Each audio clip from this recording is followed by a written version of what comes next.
Many WNBA fans are calling out the referee problem. The referees literally turned their back. Caitlin Clark appears to be hunted every game. She deals with physicality that no other player in the league is dealing with. The WNBA not stepping in to protect their cash cow, their only draw, their only star, and this is the end result. They promised she'd revolutionize the league. They hyped her up as the face of the future. But no one warned us that the league itself might be her biggest obstacle. It only took a few games for Caitlin Clark to go from the WNBA's prized poster child to public enemy.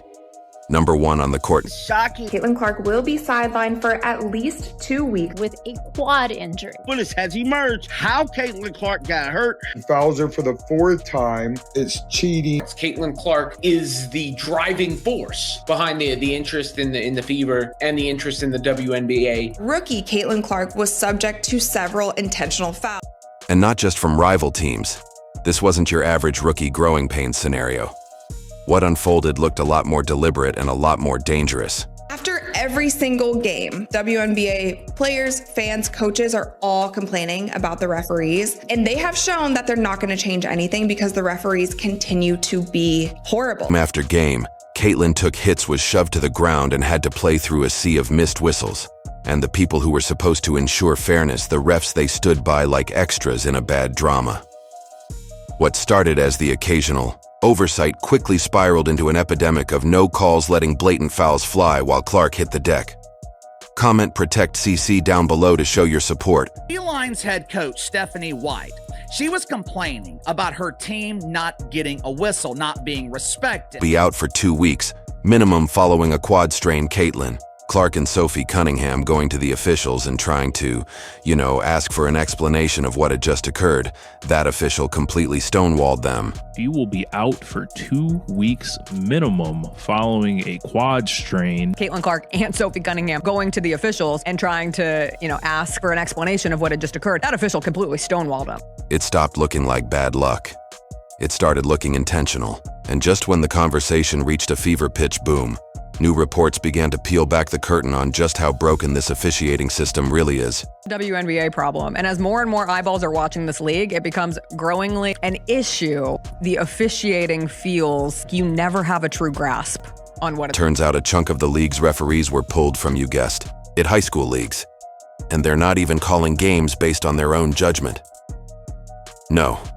The league relies on a behind-the-scenes brain trust of GMs, coaches, and stakeholders telling officials how physical they want games. They're not listening to them. They're not listening to the coaches. They're not listening to the players. They're not listening to the fans. They're listening to their stakeholders. That's why I keep saying nothing is going to change till the mindset and whoever's running all of this, the stakeholders, governance, whoever these people are. And Caitlin Clark, she's caught smack in the middle of this chaos where influence, ego, and economics collide.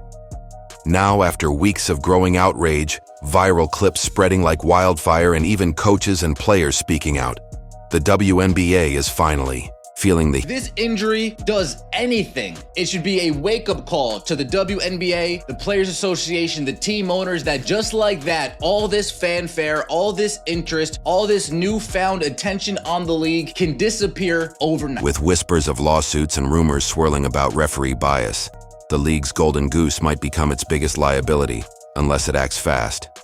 And here's the million-dollar question. How far will they go to shut down the same player they've been cashing in on since day one? Caitlin Clark is being roughed up, but the physical wear and tear on Caitlin Clark, I'm not surprised that 2 weeks into the season, she's already got an injury. Caitlin Clark has never been one to back down. Back at Iowa, she rewrote the record books, brought in millions of fans, and turned women's hoops into prime-time television. So when she stepped into the WNBA, everyone expected fireworks, not just from her game, but from the excitement she'd generate for a league that needed a miracle. 2024 was a year of unprecedented growth in viewership in the WNBA. 2024 was a year of unprecedented growth in viewership in the WNBA, a substantial amount of which can be attributed to Caitlin Clark, who took the basketball world by storm after an all-time college career. Who had appeared in 185 consecutive games between her career at Iowa and her time with the Indiana Fever. 139 games with the Iowa Hawkeyes. She never missed one. substantial amount of which can be attributed to Caitlin Clark, who took the basketball world by storm after an all-time college career, who had appeared in 185 consecutive games between her career at Iowa and her time with the Indiana Fever, 139 games with the Iowa Hawkeyes. Caitlin Clark, somebody who was responsible for 26.5 of all WNBA economic activity last season, including revenue from merchandise, ticket sales, and television. Caitlin Clark out at least 2 weeks waited, but can the WNBA maintain without her? Can the WNBA pack arenas draw ratings? Guys, she never missed one, and for a minute it was working. Attendance exploded, TV ratings broke records. But instead of the league rolling out the red carpet, Clark was met with elbows, attitude, and hostility from the jump. Kane Clark, somebody who was responsible for 26.5 of all WNBA economic activity last season, including revenue from merchandise, ticket sales, and television. Caitlin Clark out at least 2 weeks waited. But can the WNBA maintain without her? Can the WNBA pack arenas draw ratings from the moment she hit the floor as a pro? It wasn't just about basketball. It was personal. Every matchup felt like a gauntlet. Defenders weren't just guarding her. They were bodying her like it was UFC fight night. She got full-court pressure, off-ball hacks, and floor contact that belonged in a rugby match, not a basketball game. And where were the refs? Nowhere to be found. Contact that would have earned a whistle for any other top-tier player got nothing for Clark time. And again, she had to just grit her teeth and push through. The referees just exposed their hands so bad, bro. I mean, they just didn't care no more. They didn't care. The world was watching how bad the cause was. They didn't care at all. They was gonna get their issue off against the Fever, no matter what. And I'm here to tell you, that's exactly what went down, bro. They have an agenda against Caitlin Clark. All while the league peddled the same tired line, she just needs to adjust. But why is it always on her to change? Why is Caitlin Clark the only star told to toughen up while everyone else gets protected like crown jewels? Then came the injury. After logging monster minutes game after game, often upwards of 35 minutes a night, Caitlin was ruled out with a left quad strain, sidelined for at least 2 weeks. Said the reason that people are complaining is because they haven't watched the WNBA before, and these are just new fans who don't understand. But there's clearly an issue. It wasn't just a setback. It was a gut punch to the Indiana Fever and a massive loss for the entire WNBA. And for a whole lot of fans, it didn't feel like a freak accident.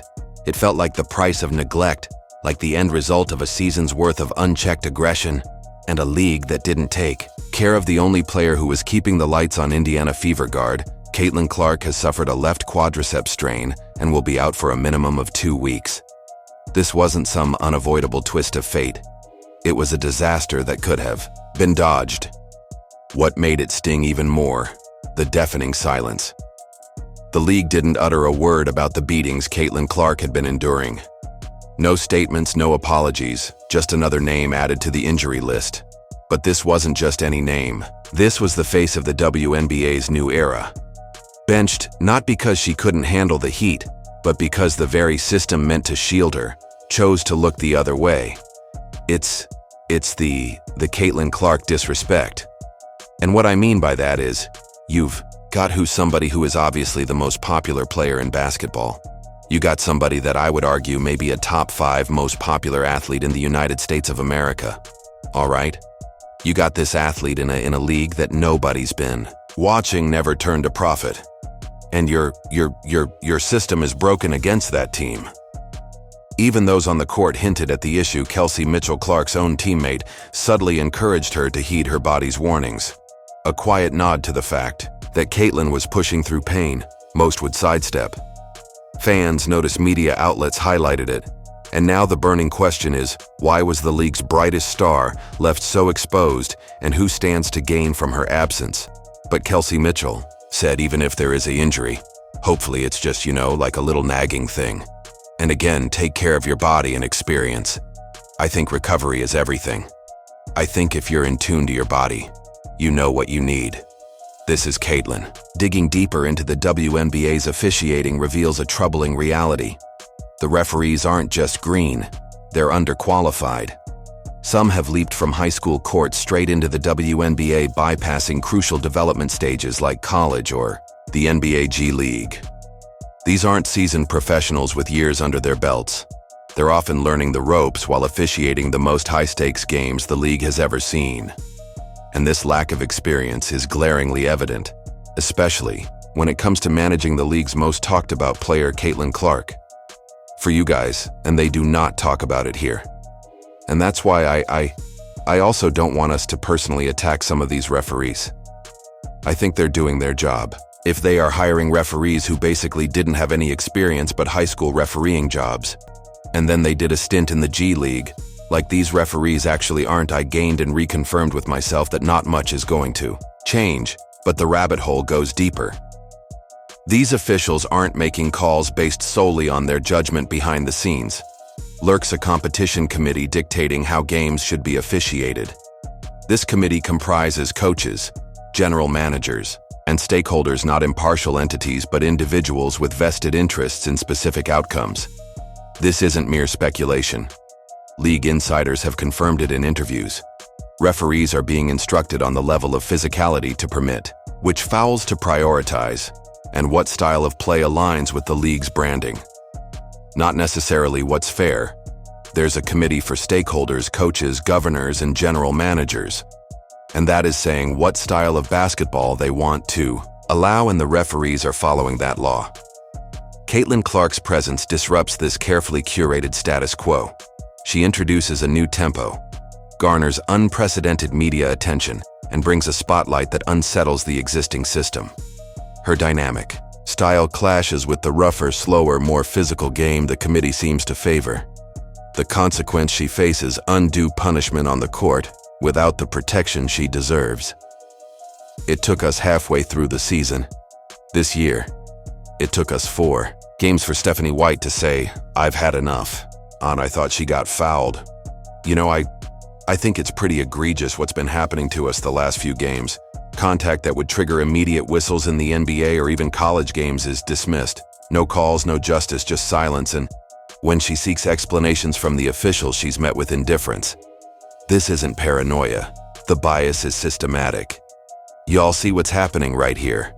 That is a WNBA referee turning his back to Caitlin Clark and a fever. Oh my God, he literally got his back turned, ignoring Caitlin. This is bad time. And again, Clark endures uncalled hits, while her slightest contact results in immediate fouls. Coach Stephanie White attempted to challenge one such instance during a critical game, but an obscure rule blocked her because she lacked a full timeout, only a reset the